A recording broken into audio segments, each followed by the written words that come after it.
Yep, what's going on, everybody? Welcome back to another episode of Just the Alex Show. It's me, your host, Just Alex, aka your favorite community college dropout with opinions. How y'all doing today? You doing good, looking good, smelling good? I hope you're feeling good. Let me start off with addressing the elephant in the room. The last episode was ass, bro. I ain't gonna hold you. Let me be the first to say it out loud, or probably not the first because a couple of y'all listen to it. It's not my most proudest moment. I'm gonna be honest with you.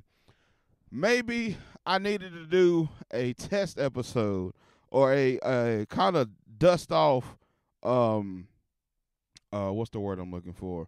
Prep, or just the practice episode just to get back in the swing of things. But I didn't. I came in here and tried to do the one take Jake like always.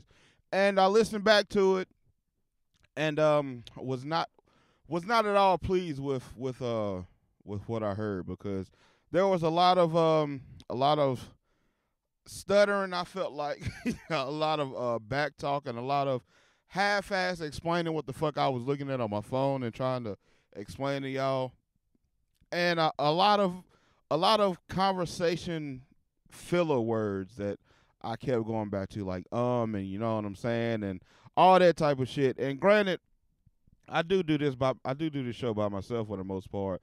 So holding the conversation by yourself is, I mean, you try, my nigga. Like, you try this shit. But it's definitely some things that I want to work on. But I didn't know that it was that bad. I just didn't know it was that bad. I fucked around and was listening to it on the Let's Find Out radio. Which, if you haven't already, make sure you go download that app. That's LFO Let's Find Out radio, available in whatever app store that you have. I listened to it on there, and I was just listening, and I wanted to hit Rudy and be like, bruh, delete that shit, cause I gotta run that shit back. I gotta record that again because that shit sounds bad. Like I said, I was half talking, I was repeating myself, I was not really explaining what the fuck I was looking at. And if you're not looking at the YouTube, you're not gonna be able to see what the fuck I was talking about, really. And even then, I ain't even put the fucking YouTube out yet. So if you was listening and you wanted to see what the fuck I was talking about, you can't even go to the nowhere and see the video where I put the shit in the where I put the shit on the screen, so you can see what the fuck I was talking about. So I'm very disappointed in my performance last week, and hopefully that y'all don't judge me on that, because I do I do take accountability for it. I am coming in here and acknowledge that the shit was bad, bro. Let's just keep it above with the shit was bad. And if you haven't noticed by now, yes, I'm cussing in the first 10 minutes because fuck that YouTube shit, my nigga. I really don't care. This fucking the monetization in the YouTube shit, especially with the long form videos. I'll worry about that shit in my little shorts that I'll be doing, but for the most part, in these long clip, long format videos, I don't even have I don't even get the views right now for that shit to even be on my mind right now, bro. I gotta build my audience before I get there. But yes, I am acknowledging that last week's episode was very bad, especially for it to be the first episode of the year and the first episode I've done in a while. I'm very disappointed in myself. I wish I could have. I wish I would have. I'll be honest with you. I wish I would have pulled the shit down and just redone it. But you live and you learn. We growing. You know what I'm saying? We can't always be on our A game. You know what I'm saying? We always gonna have some times that we take off. But I'm gonna be honest with you. That was kind of bad, bro. that was kind of bad. I was very disappointed in that. But anyway, we just gonna move on from that. How y'all's week been? I hope it's been good. You know what I'm saying? I hope you ready for the weekend. Valentine's Day coming up. Is Valentine's Day this week or next week? I want to say it's next week. I believe it's next week. Yep, it's next week, because today's the second, gonna be the third when you hear this. So yeah, Valentine's Day is, excuse me, yeah, next week. No, week after next, actually. Damn, Valentine's Day is week after next, and the Super Bowl is not this coming up weekend, but the next weekend after that. And the Eagles made it into the Super Bowl. While in recent years I have not been caring at fucking all what's been going on in the sports world, because I don't want to get into the reason right now, but I just really haven't been caring at all. But I've always been, if you know me, you know I've always been an Eagles fan, and like I said, they made it to the Super Bowl, and I still really don't care, bro, because I mean, yay, I guess, but at the same time, like I said, it's been so long since I really gave that much of a fuck that it's kind of like, all right, that's cool. If I catch the game, I'll catch it, but if I don't, I'm not gonna lose sleep over my nigga. Google gonna have the fucking box score at the end of the night. So hey, it is what the fuck it is. But fly Eagles fly all day. I don't give a fuck. Let me see. Other than that, and like I said, Valentine's Day is a couple days after that. Then we got is All Star Weekend. The same weekend. That can't be. It's got to be the weekend after. If they put all that shit in one weekend, the Super Bowl and All Star in the same weekend, that's gonna be fucking crazy. It's got All Star's got to be like the 20th or the 27th. But anyways, happy Black History Month. You know what I'm saying? Today is, like I said, it's the second. Well, it's the first when I'm recording this. It's gonna be the second when y'all hear it. Yeah, let me see. As far as updates for me this week, I don't really have any. Nothing's really happened this week that I can think of. I'm actively trying to avoid this fucking ice snowstorm that's crossing the country right now. If you haven't been paying attention to the news, the last couple of days there's been a very bad ice and snow. Well, mostly ice, but there's a little bit of snow too. But it's been a very bad winter storm that's coming across the Texas Oklahoma area of the country, and it's got Dallas and Fort Worth and all that shit down there kind of fucked up because of course Texas don't really get snow like that. Where that part of Texas anyway doesn't get snow like that. So them motherfuckers is not prepared at all, and that's the worst situation to be in. I've been seeing videos all week of trucks being stuck in the middle of the highway because motherfuckers can't move. The whole highway is a sheet of ice because, like I said, they don't get snow down, or they don't get snow or ice or none of this winter weather down there like that. So they have no, I guess, protocols to prepare for this shit because it's like, my nigga, this shit happens once every 20 years or some shit. So, yeah, I'm actually trying to avoid that right now. I'm above it because I did see it's supposed to be, the last time I looked, it was supposed to be headed towards like the Tennessee, the west part of Tennessee area, Kentucky, and all that type of shit. But actually trying to avoid that. For the most part, that's been my whole week, really. Yeah, that's been my whole week. Nothing else has really happened so far. But like I said, I hope your week has been good. Got the weekend coming up. Hope you got some good plans, some good shit to get into. But we're gonna go ahead and get into these topics. Unfortunately, it is the first week of Black History Month, and I don't have any Black excellence topics. So I guess we're gonna jump straight into the bullshit. This You People on Netflix. So if you haven't seen, first of all, spoiler alerts. I don't want to get nothing away. If you haven't seen, or if you don't know, there was a movie that dropped over the weekend on Netflix, starring Jonah Hill and Lauren London. It's called You People.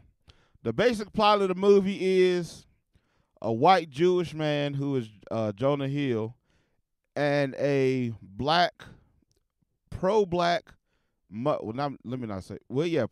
Muslim woman who's played by Lauren London meet under, I guess you could say, quirky. That's such a stupid word. They meet under quirky circumstances, and they end up dating and eventually getting engaged, and at the end of the movie they get married. So, let me see. Let me start off with love. First. The movie was, for what it was, the movie was okay. You know what I'm saying? The movie was cool. It was decent. It was a cool movie. I'm not gonna hold you. Is it something that I'm gonna go back to? Is it something that I would recommend to other people? No. I'm gonna keep it a whole buck with you. No, I wouldn't.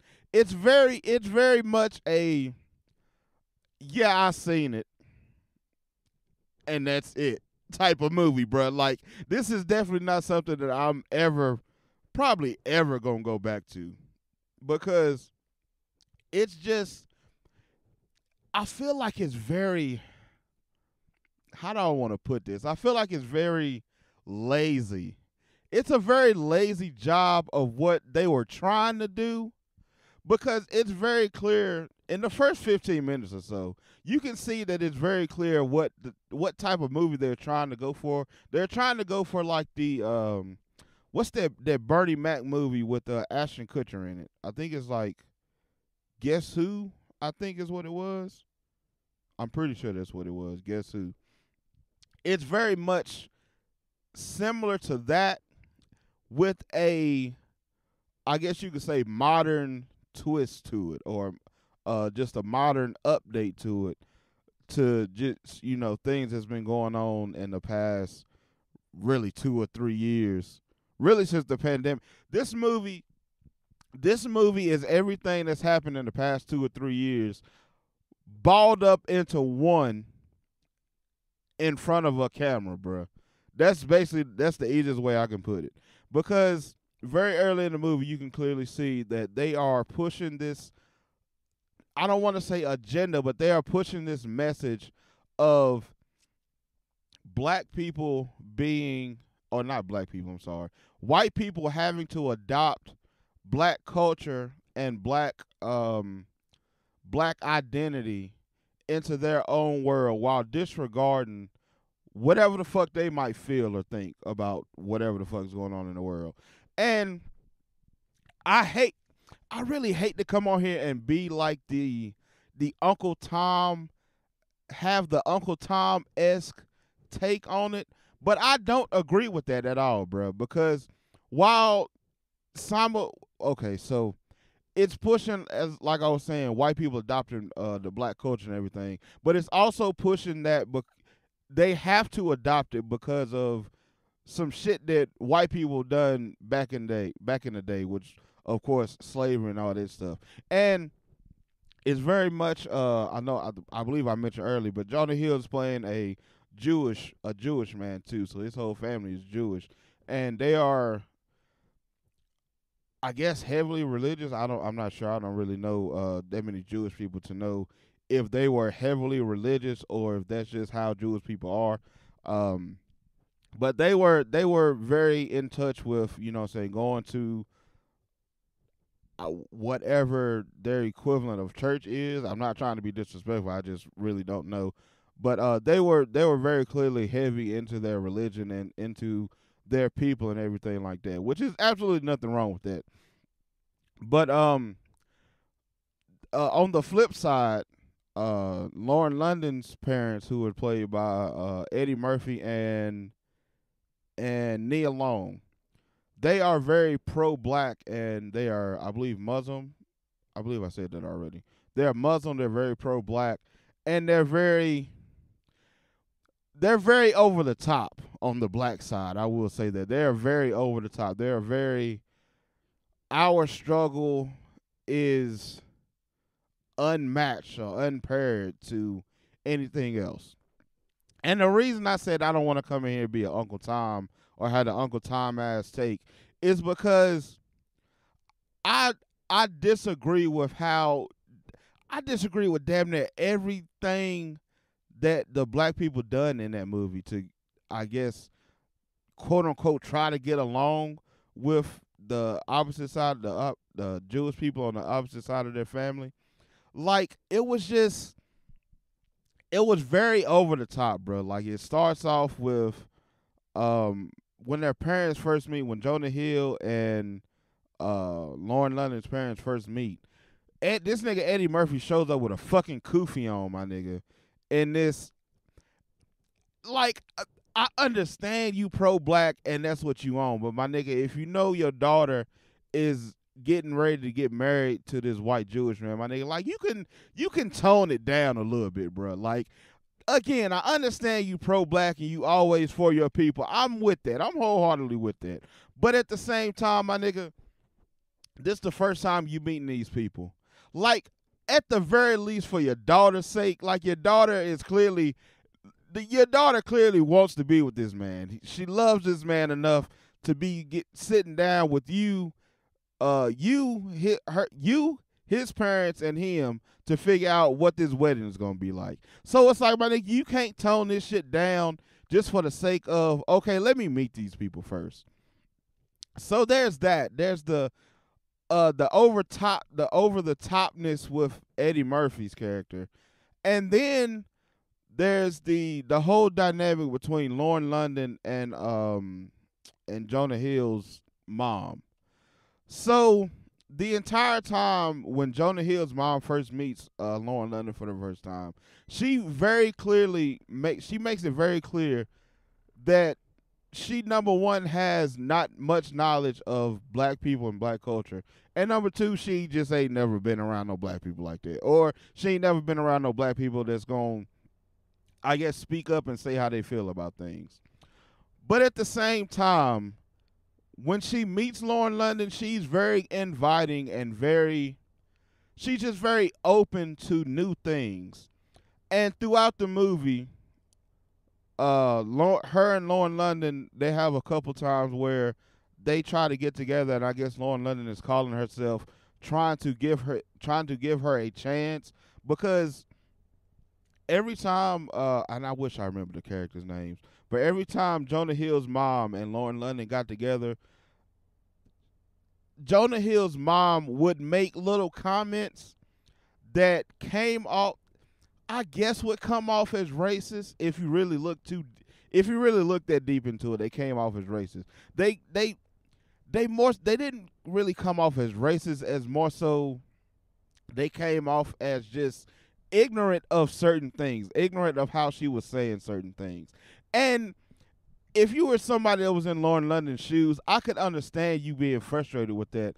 If this is somebody who's just out in the world and you ain't got to deal with that shit. But this is somebody who is the mother of your husband, soon to be the grandmother of your kids. And it's like, I just feel like Lauren London's character did not give Jonah Hill's mom's character any type of grace with certain things. Or she did, but she didn't. She did, but she didn't. Because it was one scene, I believe this is the first time they hung out, where it was just them two, where they went to this spa, I believe, or nail salon or some shit, and she was trying to check in, and the girl who was supposed to be checking them in was on the phone with somebody else, and then this other girl walks up and just walks past the counter. So Jonah Hill's mom's thinking that it was a thing because she was there with a black girl, and then she kind of confronted the girl who was on the phone at first, and then come to find out the other girl who just walked past the counter was actually an employee of the place. So Jonah Hill's mom kind of made a scene about that, and it was kind of a little thing for a quick second.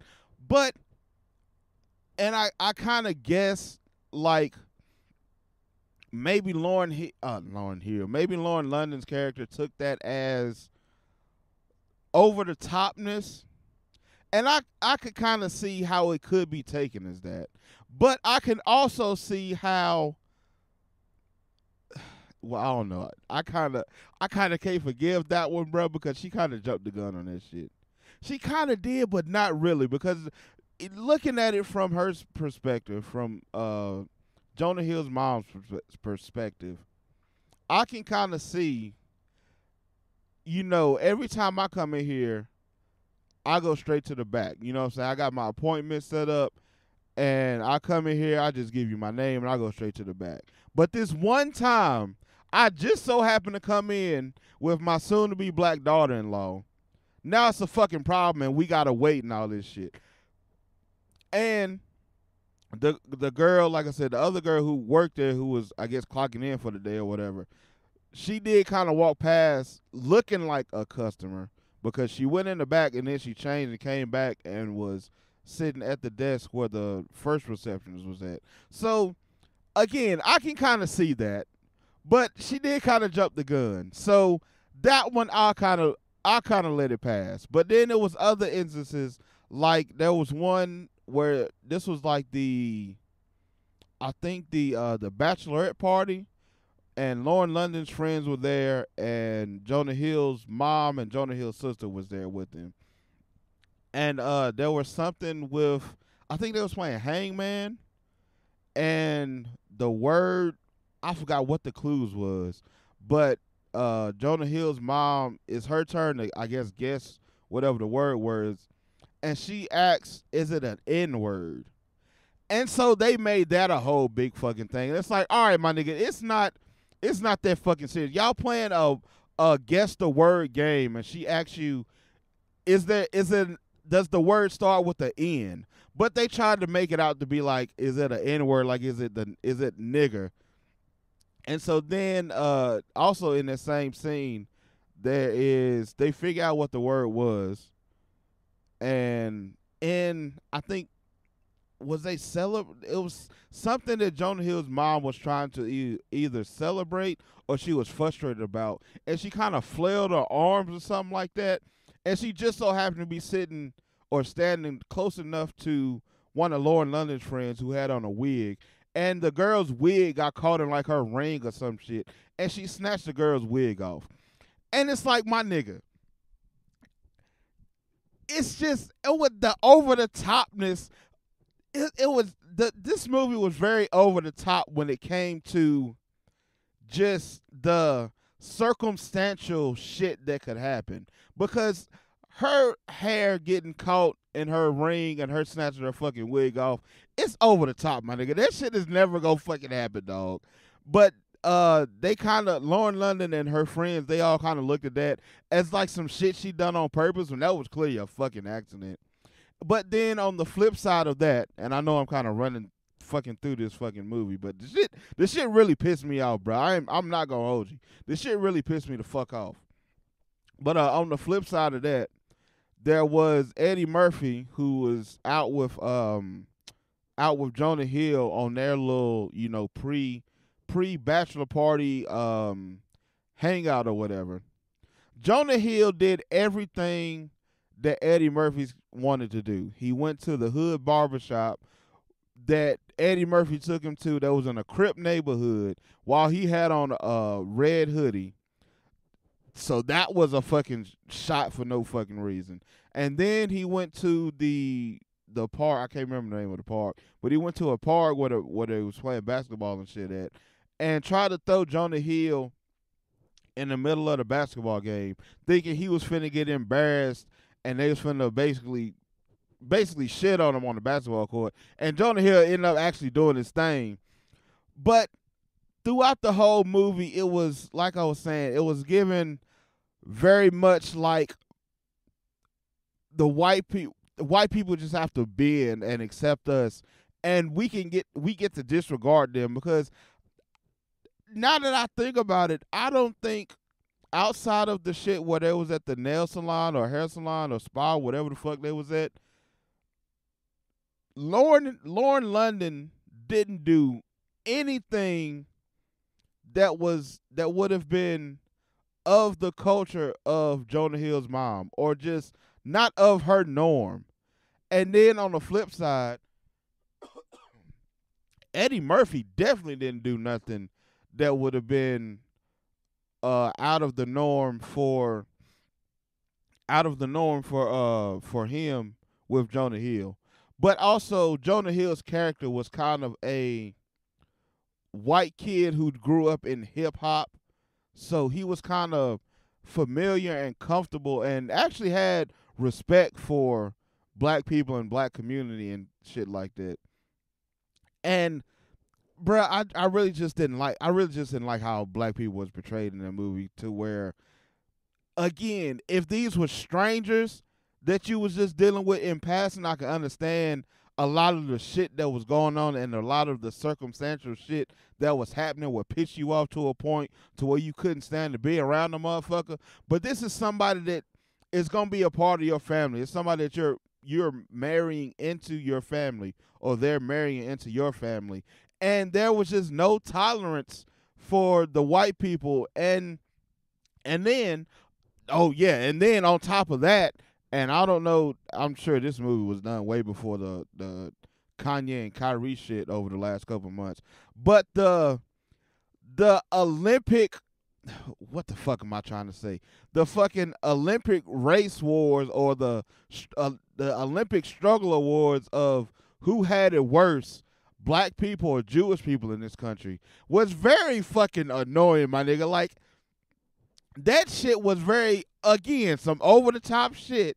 And it's just like, fam, why? There's no need for this shit. Like, I understand, like, I guess I understand, again, what you was trying to do, but the shit was just some over-the-top, unnecessary shit, bro. Like, it was the whole thing of them sitting at the dinner table and arguing about something, and then Nia Long goes to Lauren London and says, go get my slave receipts out my purse. It's like, fam, what the fuck is you talking about, brother? That shit was just stupid as fuck, and it was very clear, again, from the beginning, what we was gonna get out this movie, bro, because it was just any hashtag, trending topic, social media conversation that you could possibly think of for the past 3 years was in this fucking movie for no fucking reason, bro. It could have been such a better movie than it was if it wasn't for the clear pandering bullshit that they was doing, my nigga. Like, it was really some over-the-top, unnecessary shit. If you haven't seen it, please go watch it so you can see what the fuck I'm talking about. And if you haven't seen it and this is your first time hearing about the shit, I apologize for fucking ruining this movie, bro. But it was not something that I fucked with, my nigga, at all. It was not something that I fucked with. It was very hashtag friendly. It was very, again, social media climate, social media topic friendly, to the point where Jonah Hill was doing a fucking podcast with his gay or lesbian presenting black female co-host. So, like, fam, again, any trending topic, any social media topic, any hashtag that you could ever think of for the past, since the pandemic, really, was in this fucking movie, bro. And we have fucking Kenyon Barris to blame for this shit, because I forgot that he even done this movie until it was one scene where he was they was on the airplane going to Vegas, and he ended up sitting beside Jonah Hill. I completely forgot that Kenyon Barris done this shit, because Kenyon Barris, if you're not familiar with his name, he is the creator of the shows Blackish, Mixedish, I think there's one called Grownish, and it was another one, I think, I can't remember. And he also did the show on Netflix, what was that shit called? Black as Fuck or Black AF? Was that the name of that shit? I believe so. Either way, but yeah, I like I hate to hate on like a Kenyon Barris or what's that girl's name? What's that girl's name who does this shit? She did Dear White People. What the fuck is her name? Lena Rafe, something like that. Those two, I hate to hate on them because I fuck with some of the shit they do, but then some of the shit is just over the fucking top, my nigga. Like, this whole movie was just over the fucking top with shit, and it was just, it could have been so much better if it wasn't for a lot of the shit that they was doing. Kenyon Barris, for the most part, is to social media hashtag trendy topics that Tyler Perry is to black trauma and black something happened with the dad or the stepdad and the kids. He's that to social media topics. Put it like that. So that'll give you somewhat of an outline of what to expect from this shit, bro. But again, this ain't no movie I would recommend to nobody. This ain't no movie I'm gonna go back and see. This shit was big mid, my nigga. I'm not gonna hold you. This shit, they could have kept this shit in the fucking vote, and they just could have done it. They could have done away with this shit. But speaking of Netflix, Netflix, I don't know if I talked about it on here or not, but they put out a statement earlier this year saying that they were going to stop the password sharing. So I believe it was earlier today they announced what that's gonna look like. And basically, long story short, I can't find the shit right now. But basically, long story short, the way that they gonna do the shit is you have to. It was like fuck. I gotta find it now because the way that the shit is explained, you have to log into your Netflix account on your what's gonna be your home. What's supposed to be your home. I guess your home network or whatever. And for 31 days in a row, or for at least 31 days, you have to log into your Netflix from that account or from that device on that Wi-Fi network, or you'll the way they was making it seem is you'll get locked out of your fucking Netflix account, bro. I'm about to see.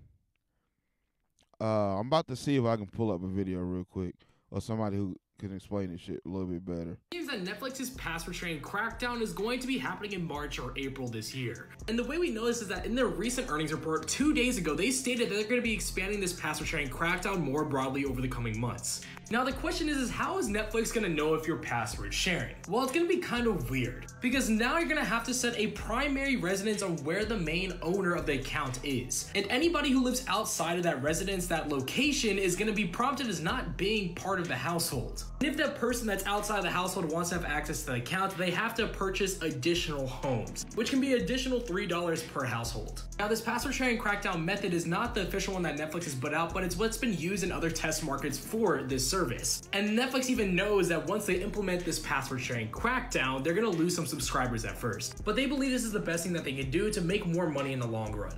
So it's... Alright, so yeah, that's basically it. There was one that I seen where crackdown is... Oh shit. There was one where I seen that he explained it a little bit longer, but I don't want to keep looking for it right now. But yeah, basically like you just heard him say, you gotta find a home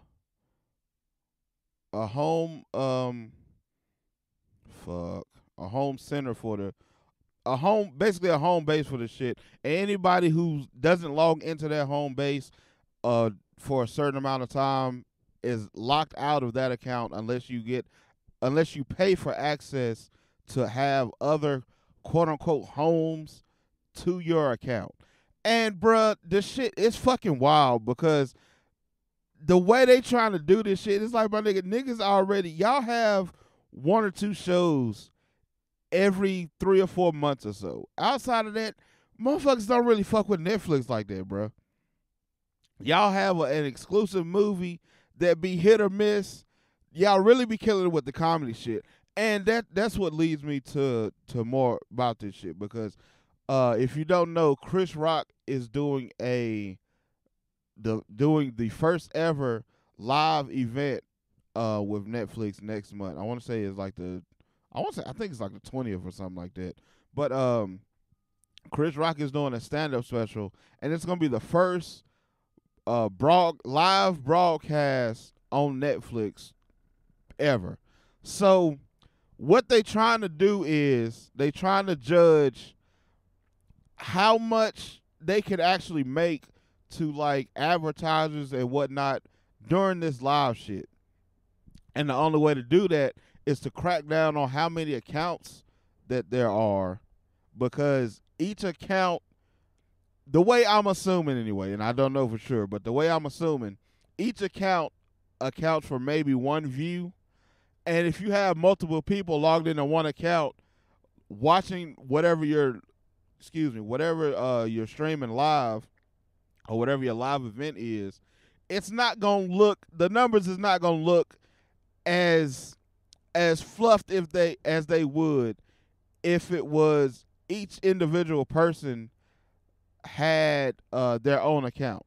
So in my opinion, that's basically where this shit is going. And that's basically why they're doing this shit. But I feel like they're going to lose a whole lot of business behind this shit because, number one, again, they don't really have a whole lot of shit to choose from anyway outside of really the comedy shit. Netflix really got the comedy shit on lock. That's really one thing that they constantly do have is the comedy, the stand up shit.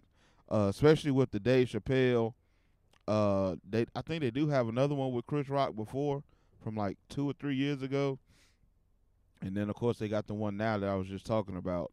But they definitely got the comedy shit on lock, cuz I can't think of any other streaming site that has as many big name comedy stand up specials or comedy stand up acts as Netflix does. So they definitely have that on lock. But outside of that, my nigga, everything that they have on their shit you can find somewhere else, bro.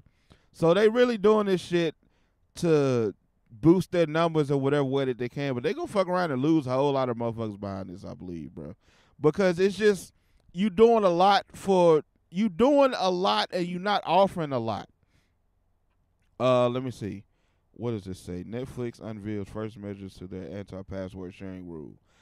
having users log in every 31 days to the primary network or risk having their accounts blocked. Which is fucking wild, because if you block my shit, do I get my money back for that month, or how the fuck does that work?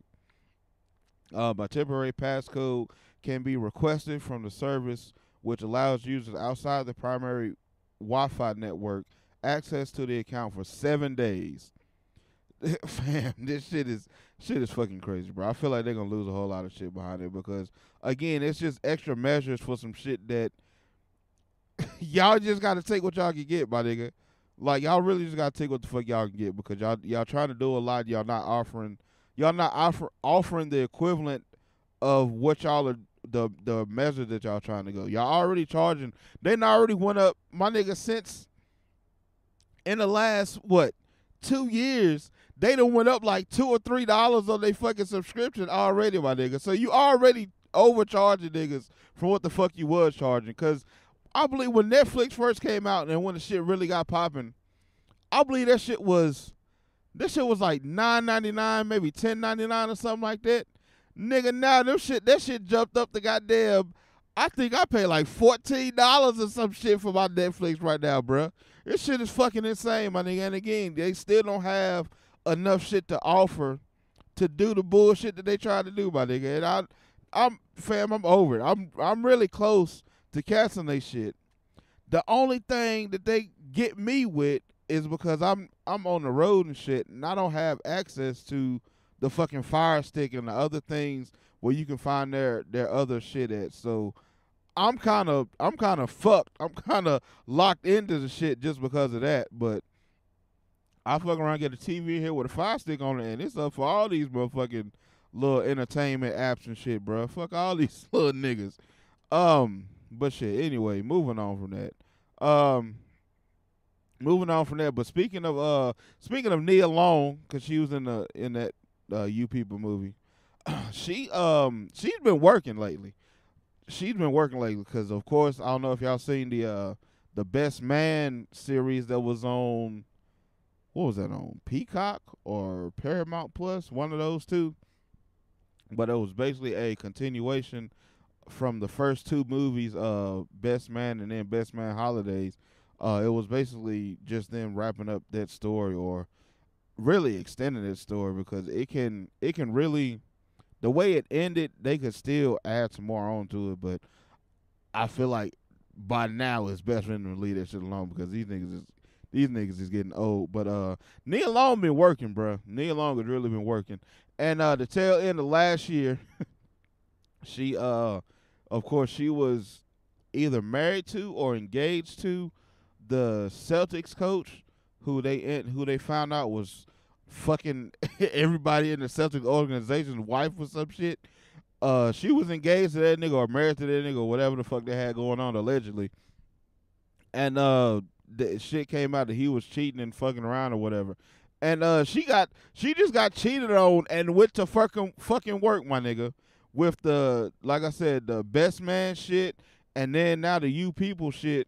She got cheated on and went straight to fucking work. Fuck you, little nigga. You cheat on me if you want to. I'm going to get paid. Fuck as you thought this was. This shit ain't for fucking play. I'm Nia goddamn Long. Do you hear me?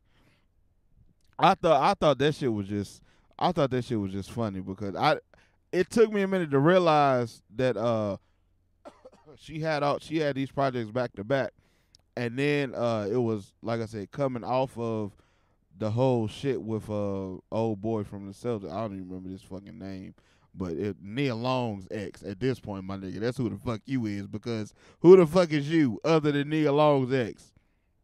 Let me see. Anyways, moving on. Let me see. Do I want to get into a song real quick? God damn, we 40 minutes. I spent way more time on that fucking movie than I intended to, bro. This shit is fucking nuts. I guess I am gonna get into some music, but I was I think I want to say it was on TikTok, but I was perusing the internet one day last week, and I come across this song, and it was very interesting to me, bro, because the name of the song is Christian drill music. And this is a song by an artist named, give me 1 second for it to pop up. This is a song by an artist named DKG Kai, I believe. The letters DKG and then KIE. I'm thinking it's pronounced Kai, but I'm not 100% sure. But this is called, wait a minute. This is called Christian drill music. Yeah, Christian drill music, it's that real music, that's real music, yeah. It's that real music, this that save a soul, not a deal music. Spinning for the Lord, spinning for the Lord, spinning for the Lord. Got the drop on the op, spinning for the Lord. God, boy, that shit right there, let me tell you something. I'm going to spin the block for him. Yes, I am. In the name of the Father, in the name of the Son, in the name of the Holy Ghost, we go spin. Hey, we spinning for Jesus. I don't know what the fuck you thought was going on, nigga. You done fuck with the wrong one. Now you got the wrong nigga up on the cross now, big homie. We spinning for the Lord, not my God. Won't he do it? Won't he do it? Amen. God, you heard the fuck I said. We spinning for Jesus, nigga.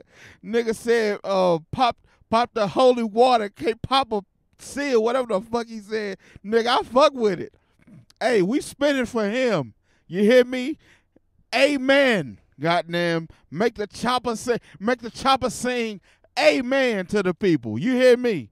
Boy, I heard that shit. Nigga, the shit was so hard. I had to go back. I had to listen to it like twice. I was like, hold on. Is this nigga rapping about spinning the block in church? What the fuck is this nigga talking about, bro? That shit was it was funny as fuck, but nigga, that shit was hard as fuck at the same time, bro. I fuck with that shit, my nigga. Again, his name is DKG Kai. I'm believing that's how you pronounce that. But he got a couple other songs. Let me see. You got Christian drill music, Hood Jumping. Let me see. Cut Different. Got another song called Holy Water. God my steps. I thought it said God my straps. I was gonna say, hold on, nigga. Let me see. You got a mixtape that's called Exodus. Let me see. let me read you the track list to Exodus. So it's intro, DKG, Detroit Freestyle, Hood Jumping, Cut Different, Jesus Name, Hosanna, Brooklyn's Prayer, Set Me Free, Red Sea, Hear What I'm Saying, Exodus, There For You, Sharing Locations, Billie Jean, Free Now, 2K, Mission, No Capping. Let me see. What's the name of his other tape? Saved. This nigga. Oh my God. This nigga's first mixtape, y'all. It's called Saved Not Soft. God damn it. Cause if you're coming for me, just know that my God has my back. Do you hear me? In the name of the Father, the Son, and the Holy Spirit. Oh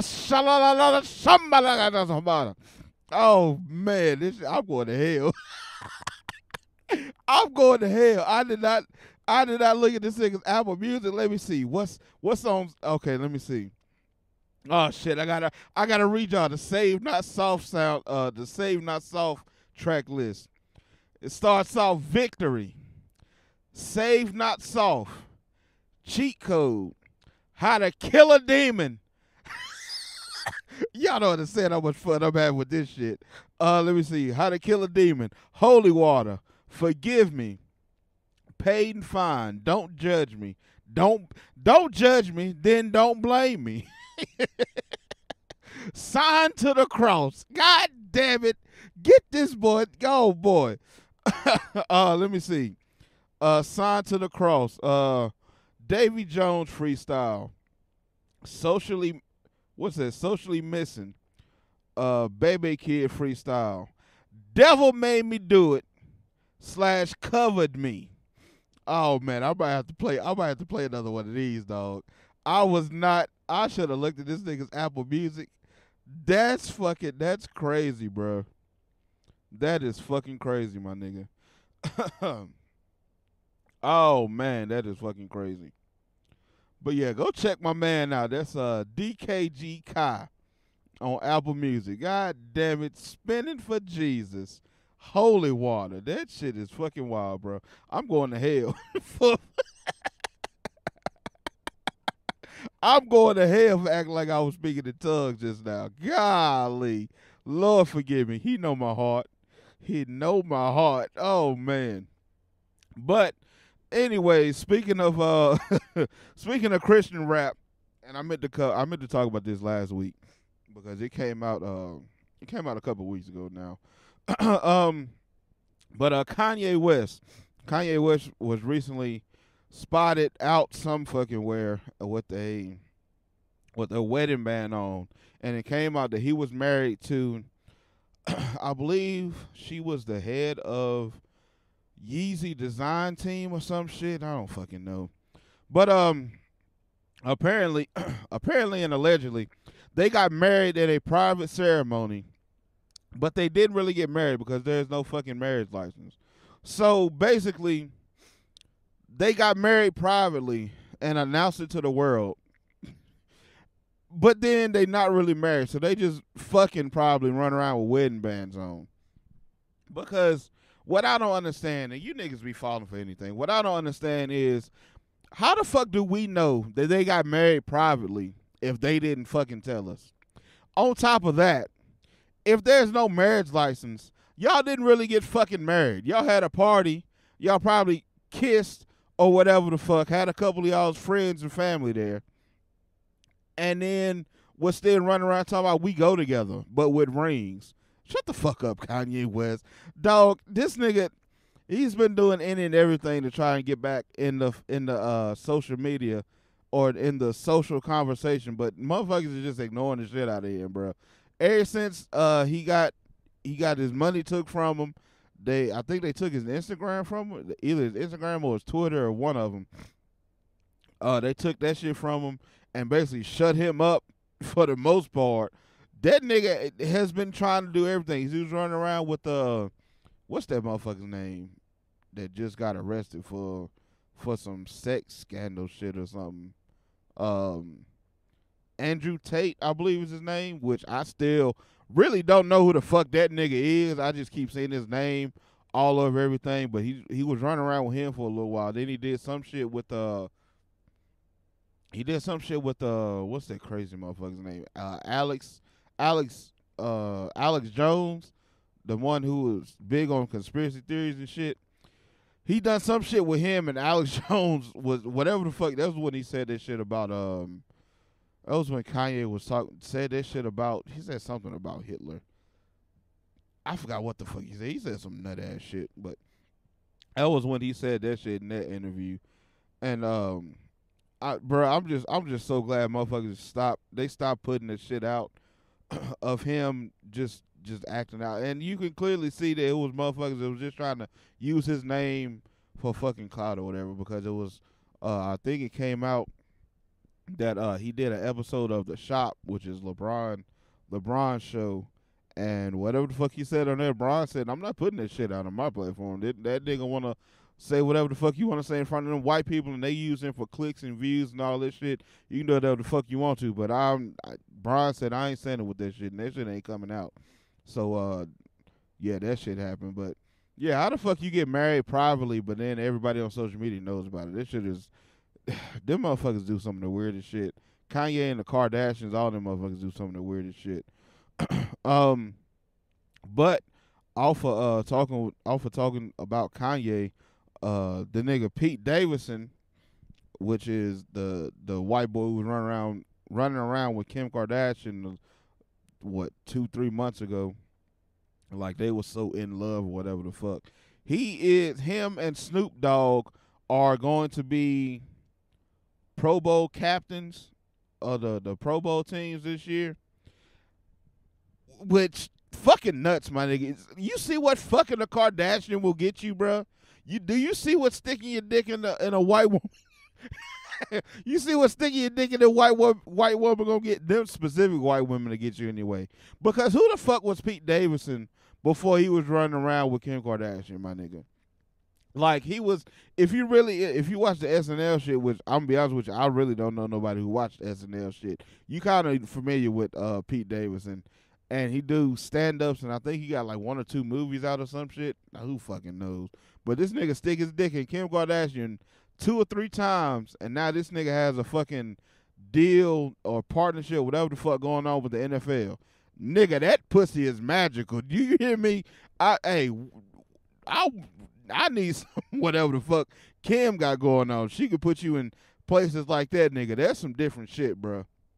But for this motherfucker to be standing beside Snoop Dogg in the NFL, that's some major shit, my nigga. You say whatever the fuck you want to about him breaking up Kanye's family or whatever the fuck.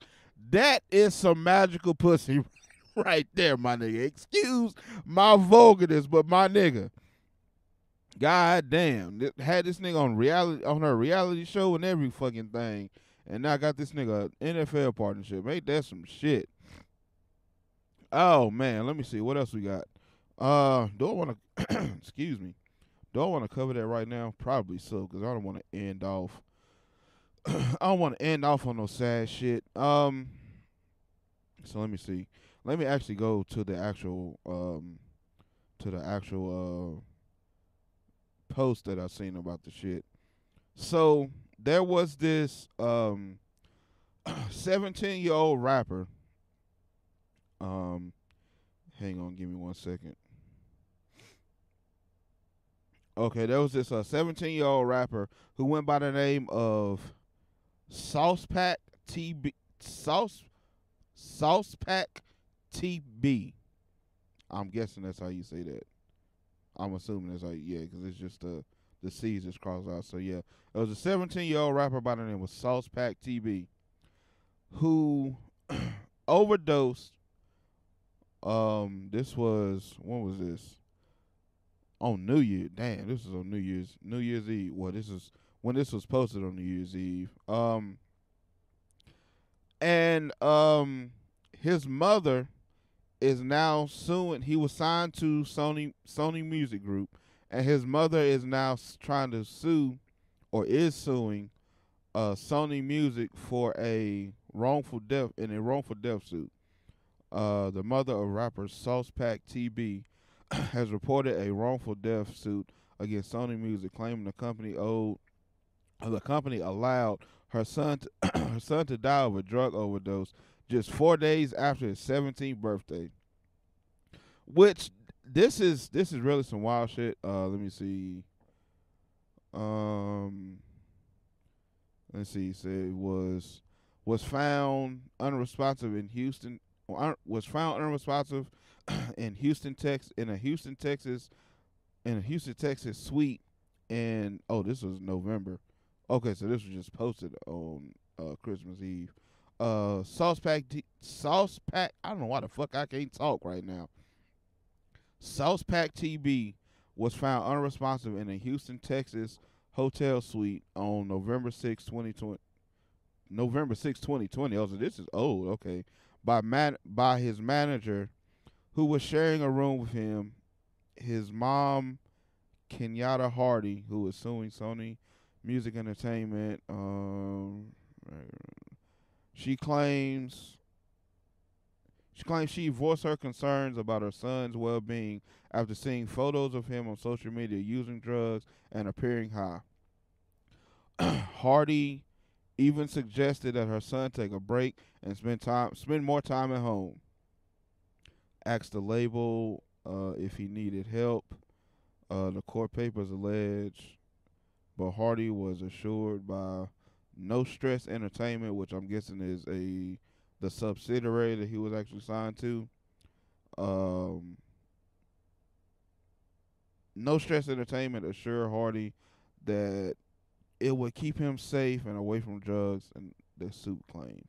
So basically, this look, I don't even want to say little nigga like that. That sounds disrespectful. But basically, he was doing his artist shit, running around with his manager, and I'm sure it was some other motherfuckers that was also with him too.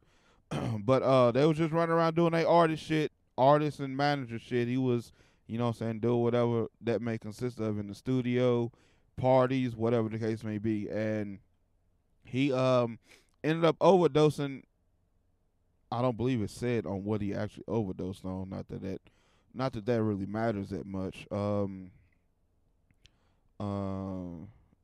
Johnson said to had fentanyl, amphetamine, Xanax, oxycodone, and tramadol in his system. God damn. So yeah, his mom is basically suing the subsidiary, which is No Stress Entertainment, along with No Stress Entertainment Records Label LLC. What the fuck? Oh, and other record. Okay. So No Stress Entertainment, she's suing No Stress Entertainment, and she's also suing Sony Music Group in a wrongful death lawsuit.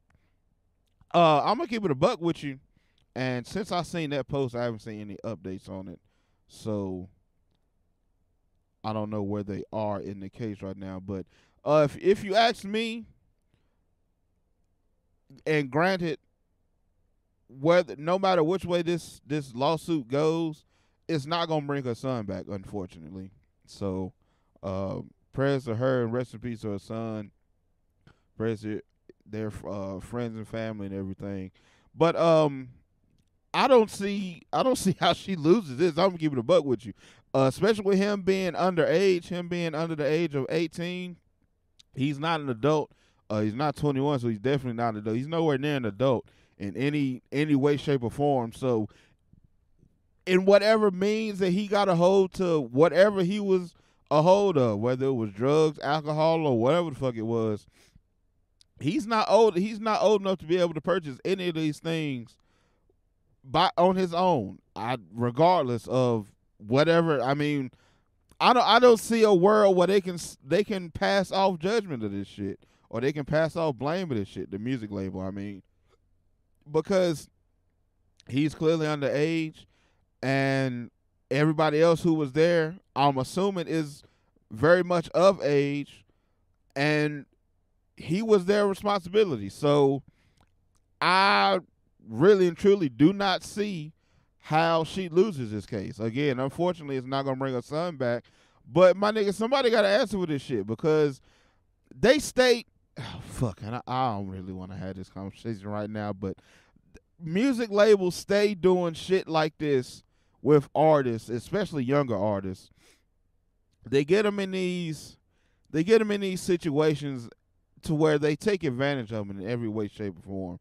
And it's fucking crazy, because niggas just having this conversation in the group chat the other day about some other shit.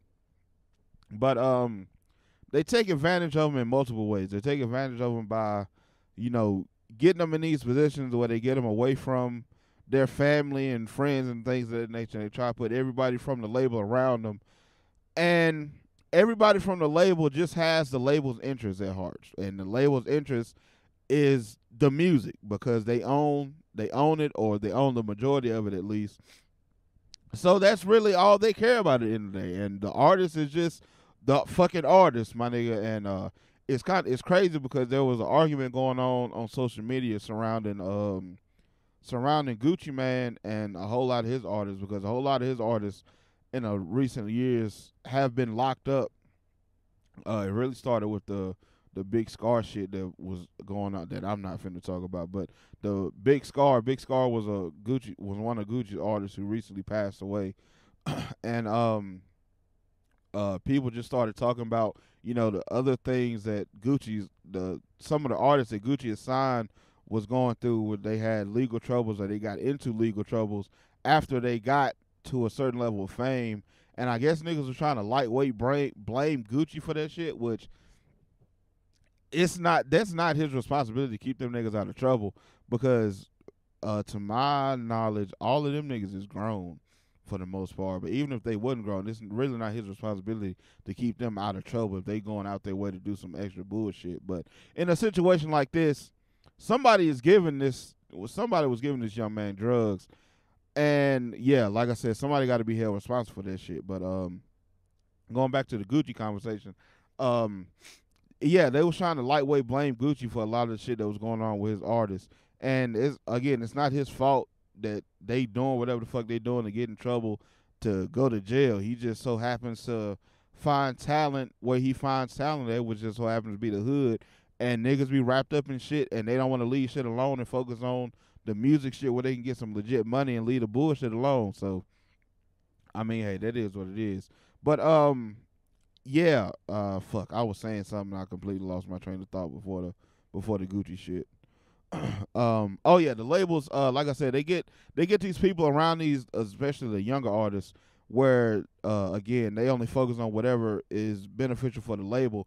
And that comes in multiple ways, because a lot of these artists, they get to a point where they rap about these drugs and shit so much to where I guess it becomes like a mental crutch for them, to where they feel like they can't make the art that they are accustomed to making if they're not on the drugs. So they end up getting used to doing the drugs all the time. They build up a tolerance, and now you taking 2-3 times more than you normally were taking when you first started rapping about the shit, because you're a whole lot more popular now, a whole lot more famous now. Your name got a whole lot more clout, and you want to keep riding that wave.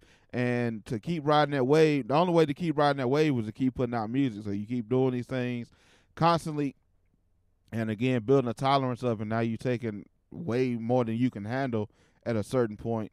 Also, another way that the labels take advantage of them is by perpetuating and keeping beefs going for nothing other than monetary gain.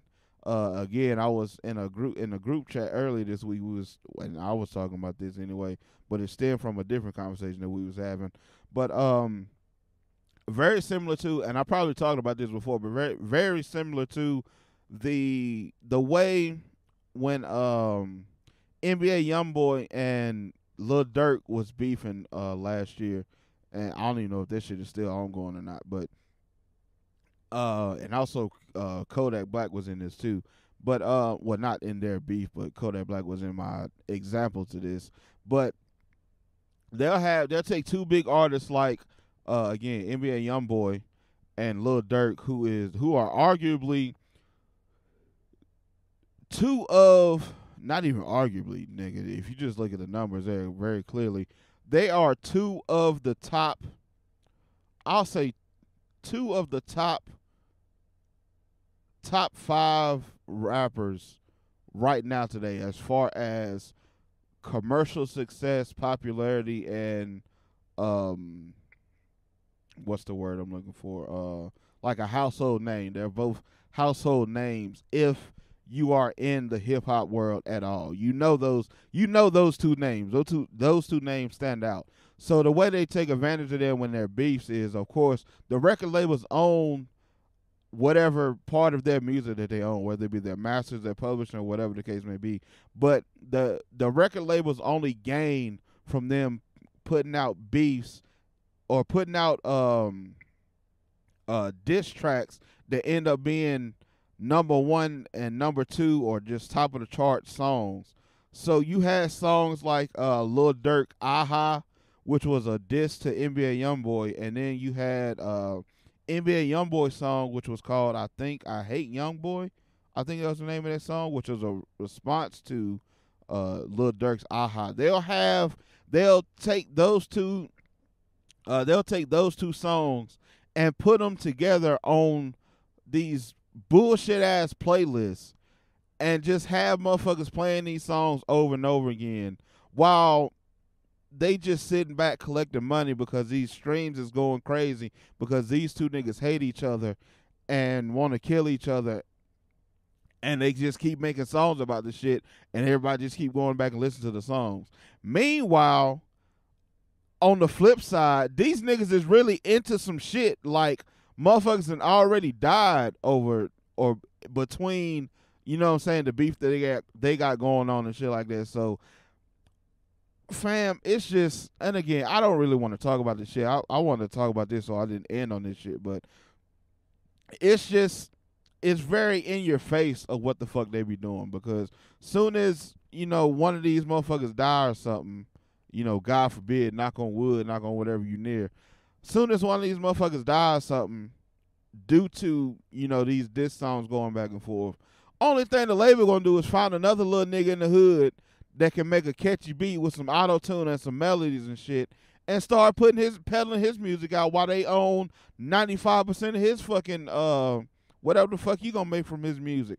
Meanwhile, giving him a fucking $20 advance that he gotta pay off over the next 10 to 12 fucking projects where he's not making no fucking my nigga, this shit is fucking wild, bro. And again, they do it in our face. They do it in our fucking face. And while I'm on the subject of the they shit, whenever I say they, I'm never, because I got a few white friends who listen to this, and I know Let's Find Out, they have a much more broader audience. And since I'm gonna be you know, my show is gonna be broadcast on their station, I want to clear this up. Whenever I say they, quote unquote they, like they be doing this in our face, or they always do shit like this. They, you know, whenever I say something like that, it's never always white people. It's hardly ever always white people. So I wanna dispel that now, because I don't want that. I don't want it coming across like I'm the nigga who shit on white people all the time, nothing like that. Whenever I say they, I'm referring to them, they who have the power, or they who have the upper hand, or they who have the sole benefit in this situation, or in this line of action. It's never race driven. It's more so again, just power is driven. Excuse me. It's more so driven to people who have the power, people who have the money, because the majority of the time, people who have the money have the power, and people who have the power have the money. So that just is what it is. But yeah, I definitely want to clear that up. Again, being that I'm gonna be broadcasting to a wider audience, I didn't want to come off as the Malcolm X type nigga or nothing like that. But yeah, man, they they do this shit in our face, bro, and it's fucking sad, especially in today's time where it's so much information out there about how these bullshit contracts work with the label, but then they still are able to prey on these kids that's like 16, 17, barely 18, because they got one or two hit songs, and they can just get them some fucking money and change their whole fucking life for the meantime. Change their whole fucking life for the next probably year or so before they fuck around and blow through their money, because number one, unfortunately, they don't really come from a lot. So once they get a little bit of money, it's like they basically blow the shit. Then they got motherfuckers that ain't never been around for real asking for money, now trying to guilt trip them into you spending all their money on them and other motherfuckers instead of saving the shit. And man, my nigga, it's a whole conversation. I'm really not trying to go into it right now, bruh. But yeah, again, rest in peace to what's the young man's name? Sauce Pack TB, I believe. Yeah, rest in peace to Let me get it. Let me make sure I got his name right. Yeah. Rest in peace to Sauce Pack TB. Prayers and condolences to his mom, family, and friends. And again, in my opinion, my nigga, I don't see how she loses that case, bro.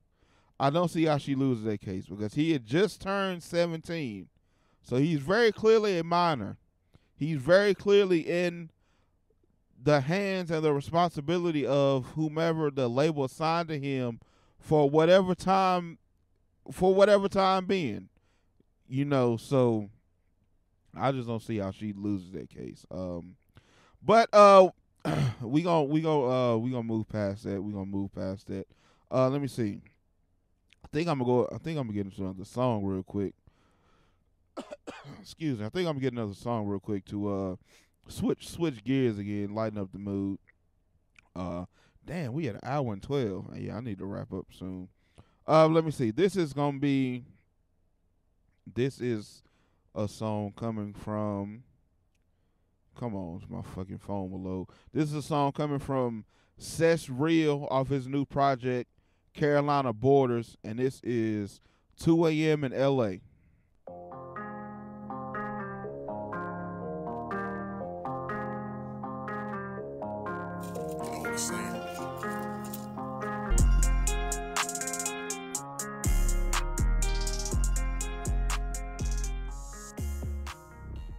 All right, again, that was Sess Real with 2 a.m. in L.A.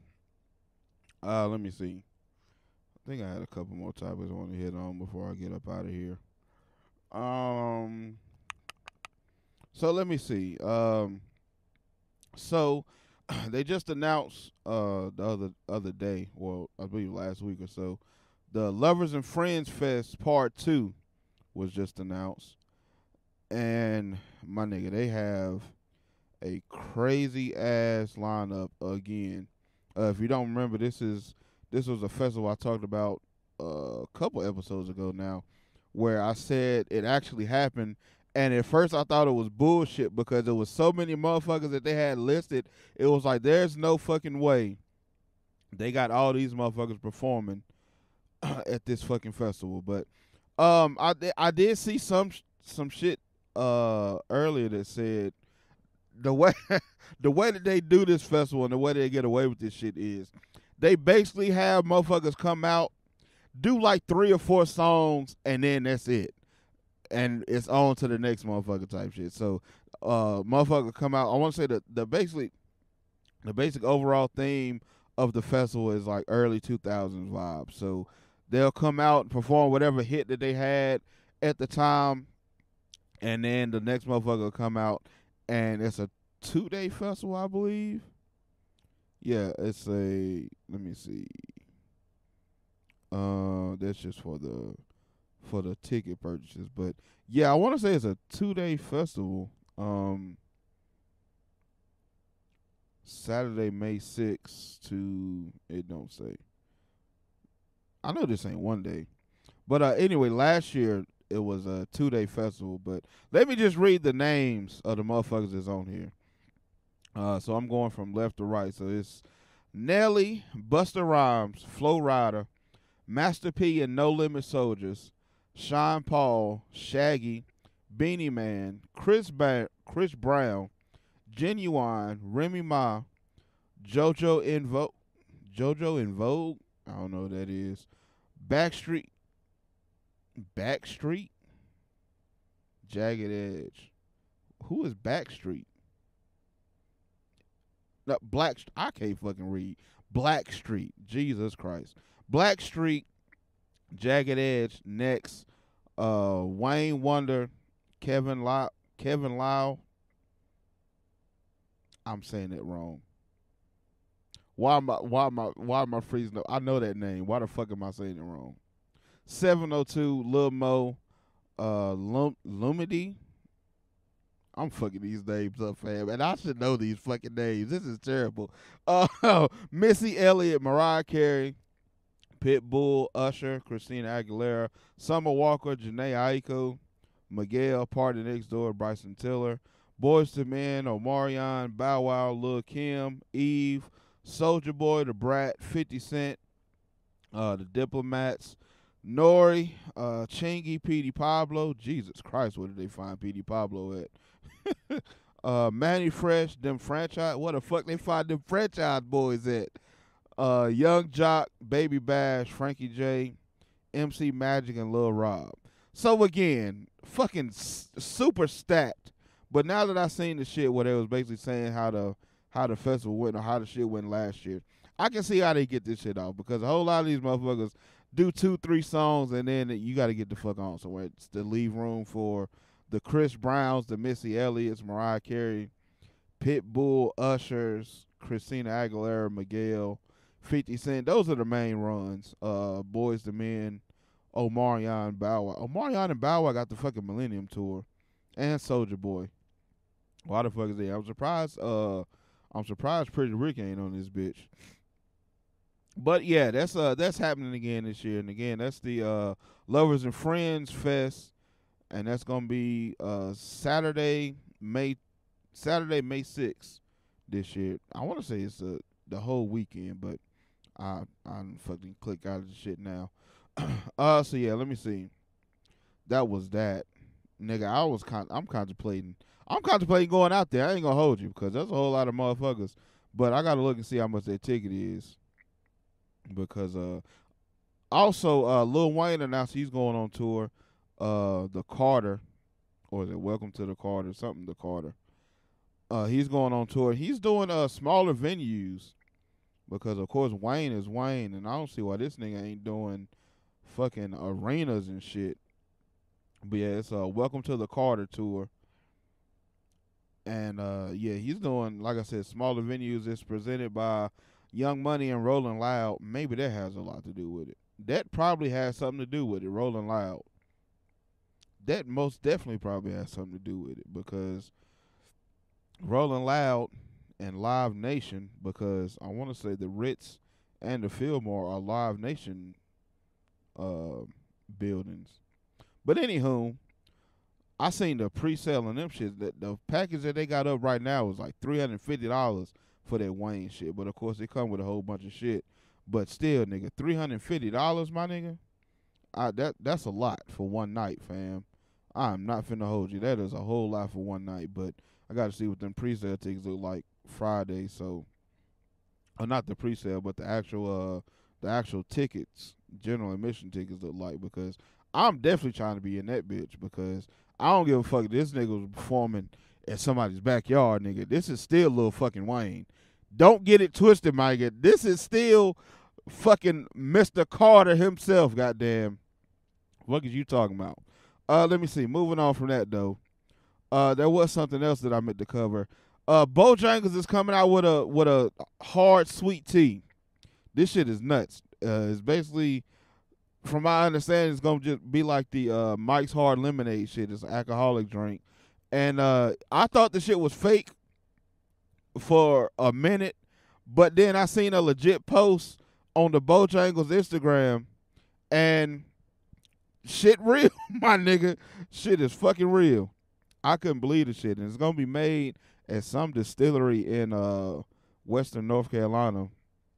I can't find the shit right now, but it's gonna be made at some dispensary or distillery in Western North Carolina.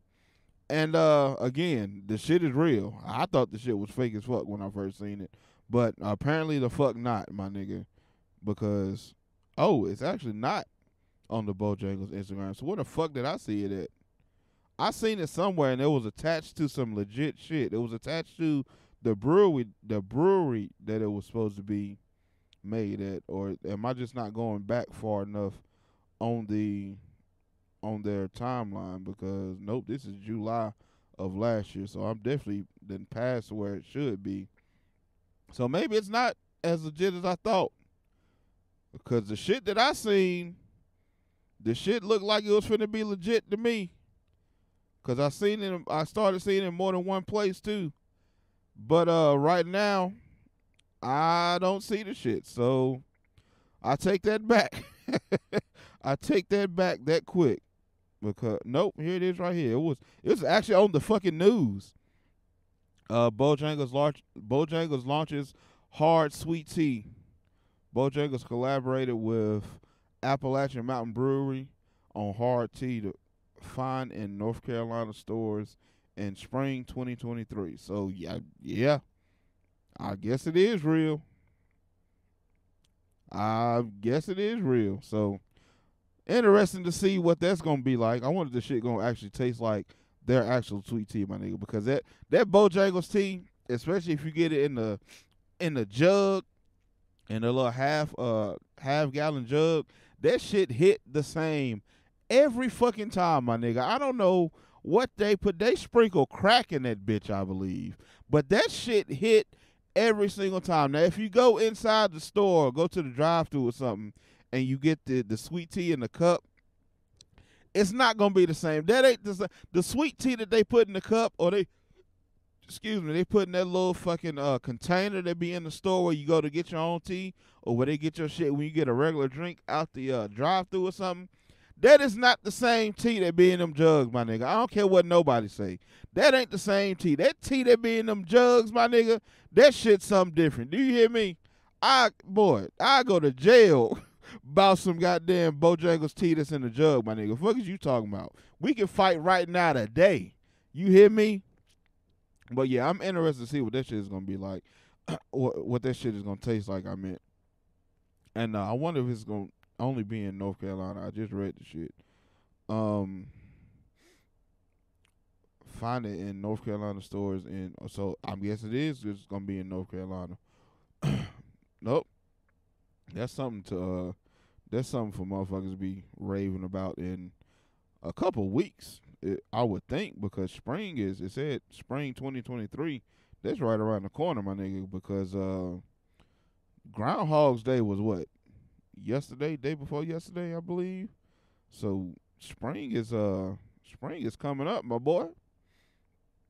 So that's gonna have motherfuckers in a frenzy. Let me see.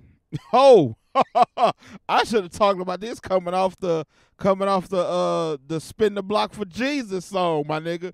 But there was a pastor, and let me find the shit. There was a pastor in Texas, I believe, who said he died and went to hell. Okay, here it is right here. In December 2022, pastor and motivator Gerald Johnson shared on TikTok his experience in hell when he quote-unquote died sometime in 2016 due to a heart attack. And he said, let me see if I can get the actual video to play where he was talking in it. Come on now. Where's the actual fucking video, bruh? God damn it. I got the article, but I ain't got the actual fucking video. But basically he was saying, he said he went to hell. Said he went to hell when he temporarily died from his heart attack. And while he was down there, he heard or he seen demons dancing. Oh, here it is, right here. Come on, fam. Just take me to the fucking app. Don't take me to this guy. Nah, fuck. I gotta. Let me see. I gotta go to TikTok and find this fucking video, because it's not finna play through the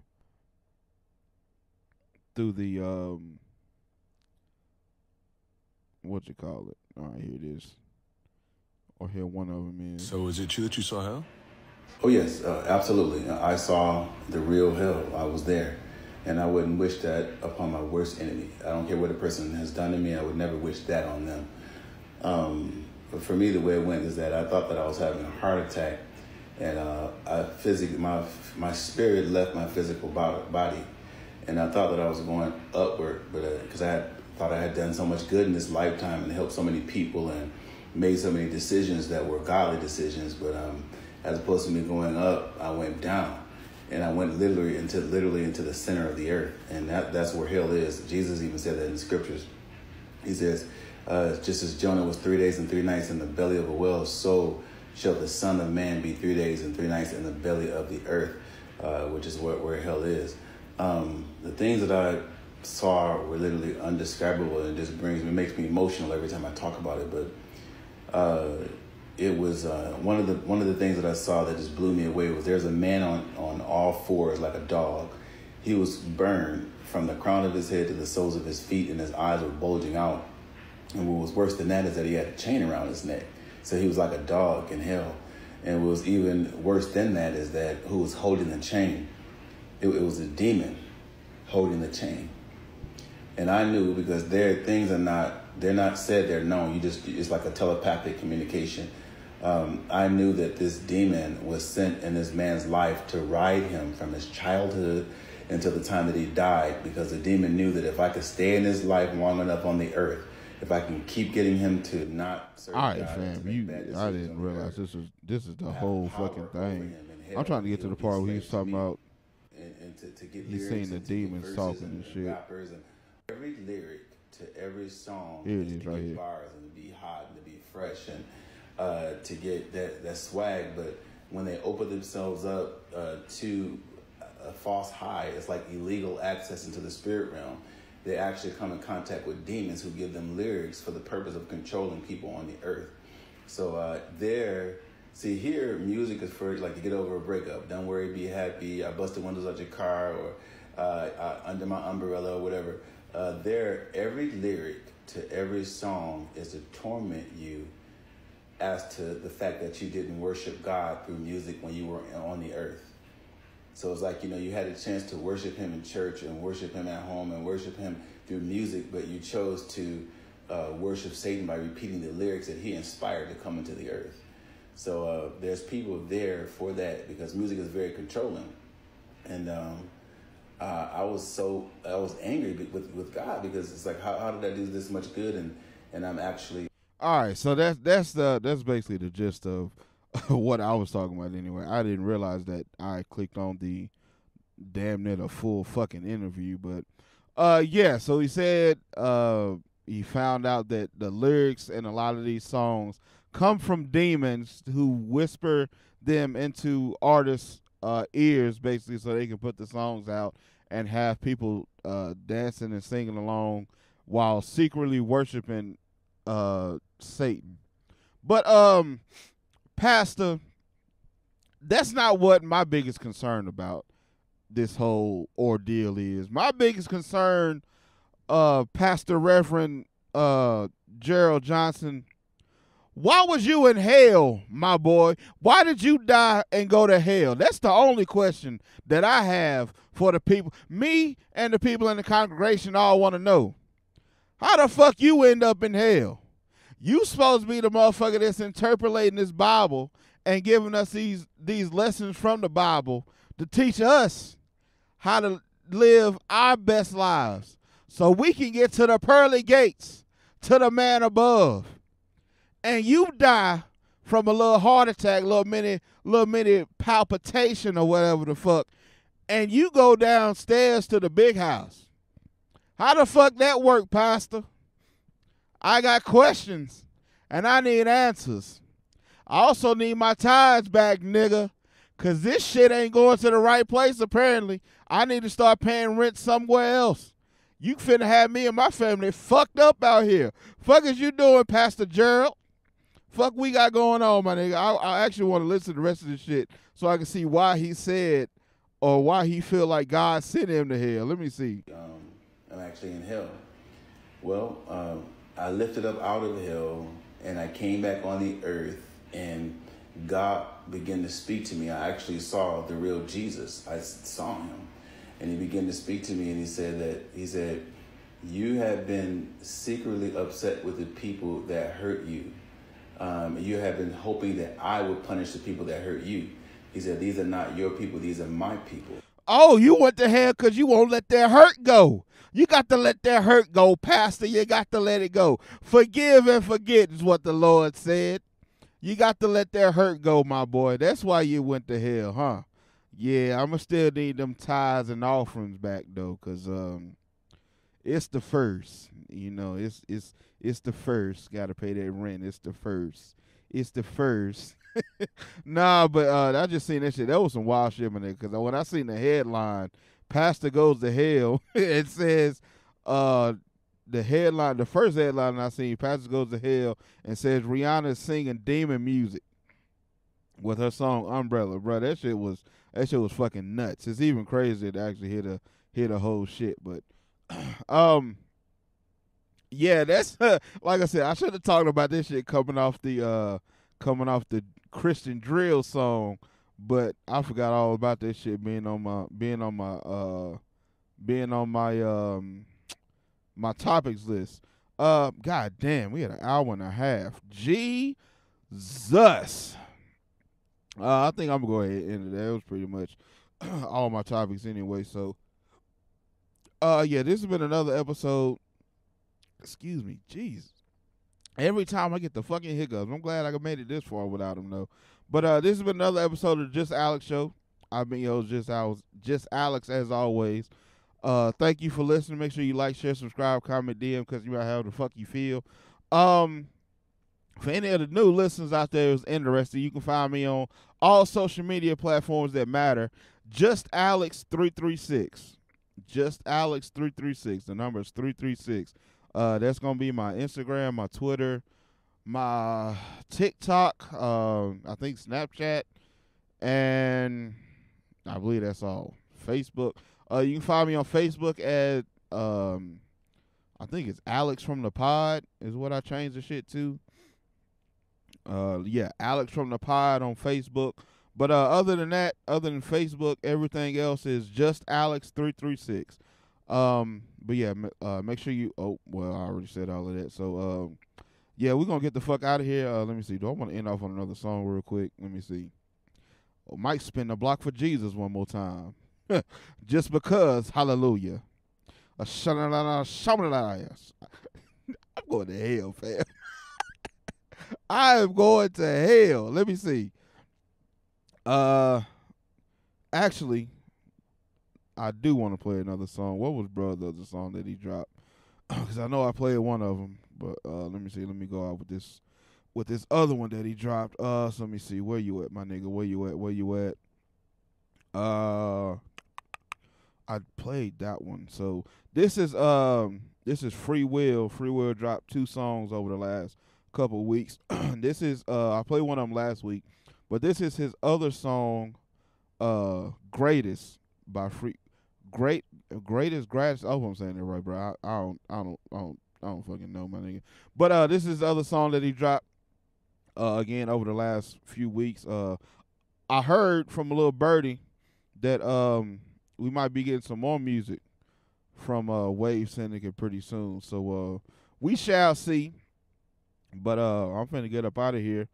And this is gonna be again Gratis by Free Will. Top 5, I believe it's time you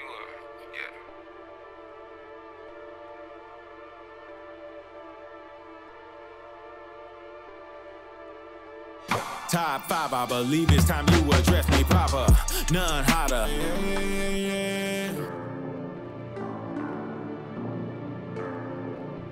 And again, that was Free Will with one of his newest songs, Gratis. But yeah, I'm finna get the fuck up out of here, man. I ain't realized it's been almost 2 hours. Jesus. If you made it this far, I really fuck with you and I really appreciate it. But yeah, we're gonna go ahead and get the fuck up out of here. I hope y'all have a good weekend. Thank you for listening. Peace.